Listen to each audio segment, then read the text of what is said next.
ஒரு காதல். யாருன்னு தெரியாம முழிக்க போறா. இதுல என்ன நடக்க போகுது? இதுக்கு நீ தனியா ரூம்ல கதவை சாத்திக்கிட்டு உனக்கு நீயே பேசிக்கலாம். ஆனா அதுக்கு இதுக்கு ஒரு வித்தியாசமும் இல்ல. ஆனா அதுதான் இல்ல.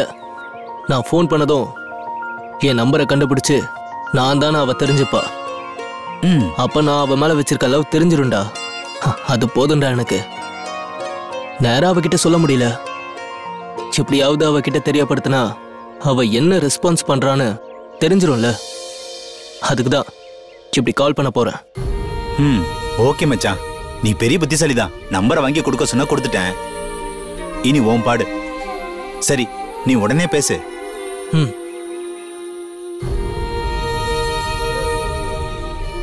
ஹலோ, இது அவசர எண் 100. சொல்லுங்க சார். 256க்கு கனெக்ட் பண்றீங்களா? ஒரு நிமிஷம் சார். Hello, 100 calls. சொல்லுங்க, எங்க இருந்து பேசுறீங்க? உங்களுக்கு என்ன ப்ராப்ளம்? பேசுறடா. ஹலோ, சொல்லுங்க. உங்களுக்கு என்ன பிரச்சனையா இருந்தாலும் சொல்லுங்க. தயங்காம சொல்லுங்க. உடனே ஆக்ஷன் எடுக்க சொல்றோம். கமான் சொல்லுங்க சார். ஏன் சைலண்டா இருக்கீங்க? ஹலோ. இப்போ அவர் இருக்க இடத்துல நீங்க இருந்திருந்தா எப்படி இருக்கும்னு கற்பனை பண்ணி பாருங்களேன்.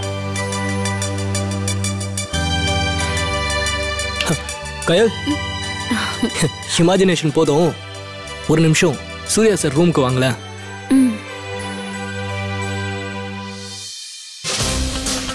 வாங்க. இது இந்த ஸ்டேஷன்ல சூர்யா சார் உட்கார்றதுக்காக ஒதுக்கி இருக்காங்க. நீங்க இன்னைக்கு இந்த சேர்ல தான் உட்காரணும். அதை பார்த்து நான் பெருமைப்படணும். அன்பு, சும்மா உட்காருங்க கயல். வேணா அன்பு. நீங்க உட்கார்ந்தாதான் இந்த சீட்டுக்கே பெருமை. உங்களை மாதிரி சின்சியர் போலீஸ்காரங்க உட்கார வேண்டிய இடமே இதுதான். எல்லாரும் வெளியே போயிட்டாங்க. சூர்யா சாரும் இன்னும் வரல. நாம மட்டும்தானே இருக்கோம். சும்மா உட்கார்ந்து பாருங்க கயல். உட்காருங்க. உட்கார்ந்து இந்த ஸ்டேஷனே உங்க கண்ட்ரோல்ல இருக்க மாதிரி ஃபீல் பண்ணி பாருங்க. அப்பதான் நான் சொல்ற ஃபீலிங் உங்களுக்கு புரியும். கலங்கவே இல்லையே. எனக்கு இருந்த மனநிலையில அப்பவே கிளம்பி அவங்கள கூட்டிக்கிட்டு போய் குழந்தைய பத்தி விசாரிக்கலான்னு தோணுச்சு. ஆனா ஏற்கனவே பிரசவ கேஸ்ல நான் போய் ஹெல்ப் பண்ணதுக்கு சூர்யா சார் என் மேல கோவத்துல இருக்காரு.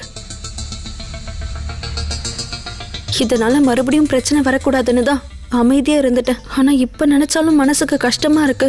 அடையாளம் தெரியாத அந்த குழந்தை என் கண் முன்னால வந்து போகுது. என்னை வந்து காப்பாத்துங்கன்னு அந்த குழந்தை அலற சத்தம் என் காதுக்குள்ள கேட்டுக்கிட்டே இருக்கு. இந்த இன்ஸ்பெக்டர் இந்த கேஸை விசாரிச்சாரா, குழந்தைய தேடினாரா, என்ன நடக்குதுன்னு ஒண்ணுமே புரியல.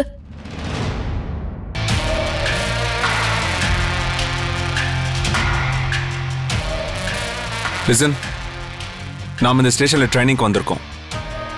நாம் இந்த ட்ரைனிங்ல சில டார்கெட்ஸ் அச்சீவ் பண்ணணும். நம்ம டீம் இங்க குறைஞ்சது ஒவ்வொருத்தரும் 100 கால் ஆவது அட்டென்ட் பண்ணணும். அவங்க அட்டென்ட் பண்ண கால்ஸ் லிஸ்ட் எடுத்து இன்ஸ்பெக்டர் ஜெயக்குமார் சாரை கூட்டிட்டு போய் அவதான் டம்மி பீஸ் ஆயிட்டா. இதுல ஹைலைட் என்னன்னா, அந்த குழந்தை தான் இவளை வச்சு செஞ்சிருச்சு. அவளை யாரோ கடத்திட்டாங்கன்னு போனா அவ எக்ஸாம் எழுத பயமா இருக்கு, நான் வெளியே இருக்கேன்னு சொல்லி இவ மூக்க உடைச்சிருக்கு பாரு.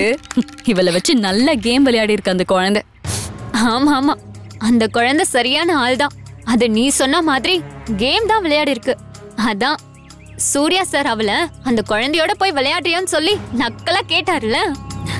அவ மூஞ்ச பாக்கணுமே, நல்லா மொக்க வாங்கி எல்லார் முன்னாடியும் சரியான காமெடி பீஸ் ஆயிட்டால அவ. ஆமாண்டி, அந்த ஸ்பாட்லயே ஜெயக்குமார் சார் கிட்ட நல்லா திட்டு வாங்கிட்டு தான் இங்க வந்திருக்கா. ஆனா அவர் இங்க வந்து சூர்யா சார பரவாயில்ல விடுங்கன்னு சொல்லி சமாதானப்படுத்திட்டாரு. அவர் மட்டும் சமாதானப்படுத்தாம ஏத்தி விட்டுருந்தாருன்னு வையே, இந்நேரம் சூர்யா சார் சஸ்பெண்ட் பண்ணி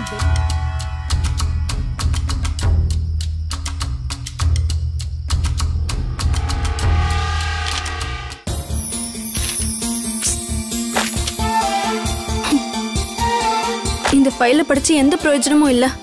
ஏன்னா இவங்க விசாரிச்ச 3 கேஸ்லயும் இது வரைக்கும் எந்த இம்ப்ரூவ்மெண்ட்டும் இருக்கிற மாதிரி தெரியல.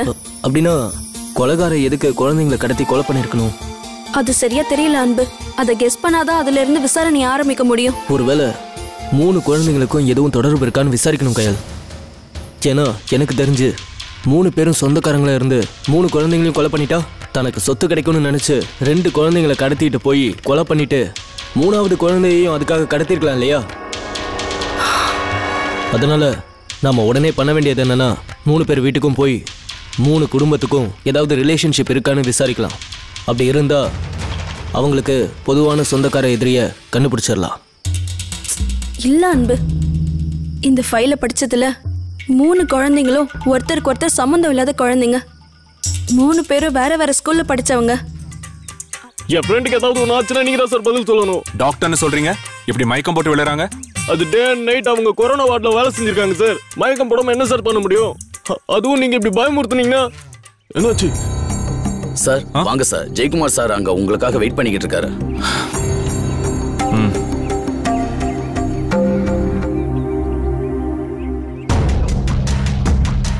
இந்த கண்ணை எங்கேயோ பார்த்த மாதிரி இருக்கே. எந்திரிமா சார் வாங்க சார், அவர் வெயிட் பண்றாரு. வாங்க சார்.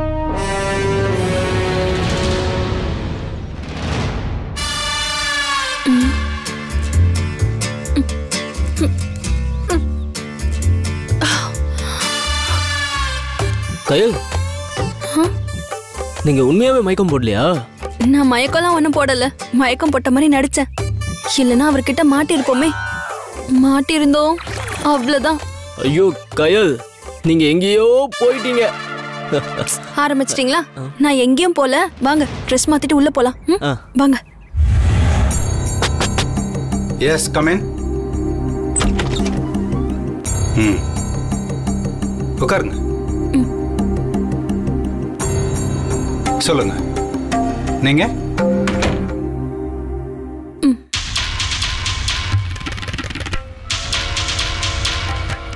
Inspector Jayakumar sir அனுப்பினாரு.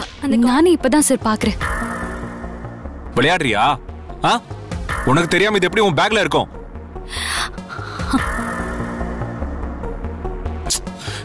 நீ எடுத்திருந்தா நான் கேட்கிறப்ப சொல்லிருக்கலாம்ல.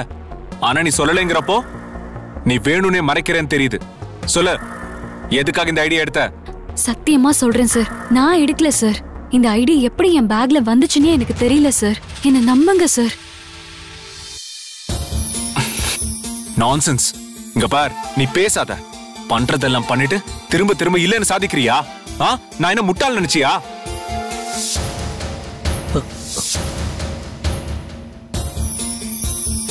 டீம்ல நல்லா பெர்ஃபார்ம் பண்ண காரணத்துக்காக உனக்கு இடம் கொடுத்தா இப்படி எல்லாம் மிஸ்யூஸ் பண்ணி நம்ம டீமோட பேரையே கெடுக்கிறியா?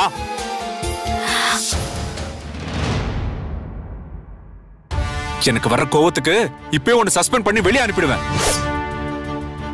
ஆனா எதுக்கு யோசிக்கிறேன்னா, என்னோட டீம்ல இருக்கிற ஒருத்தர் இப்படி ஒரு கேவலமான காரியத்தை பண்ணிருக்காங்கன்னு ஜெயக்குமார் சாருக்கு தெரியக்கூடாது. அதுக்காக தான் யோசிக்கிறேன். அதனாலதான் நான் உன்னை சும்மா விடுறேன்.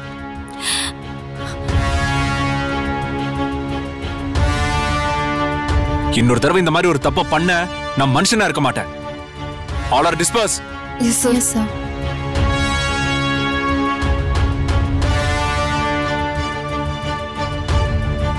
உன் விஷயத்துல நான் அதை கூட பண்ணலையே.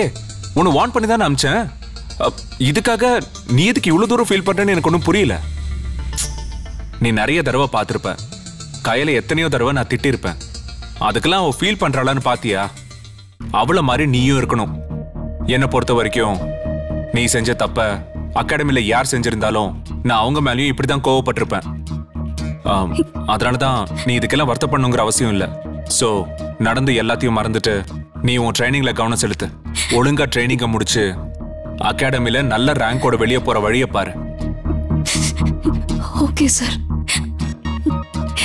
நான் அதை பத்தி மட்டும் பேச வரல. அதை விட ஒரு முக்கியமான விஷயத்த உங்ககிட்ட பேசணும். சொல்லு, அப்படி என்ன முக்கியமான விஷயம்?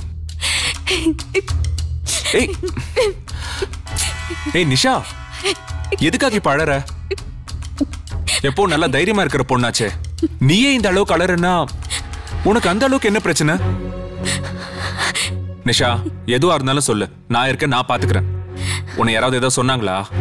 யாராவது உங்ககிட்ட மிஸ்பிஹேவ் பண்ணாங்களா? சொல்லு நிஷா, நான் உங்களை பனிஷ் பண்றேன். அப்படிலாம் எனக்கு யாராலையும் எந்த பிரச்சனையும் இல்லை சார். என் பிரச்சனைக்கு காரணமே நான் தான் சார்.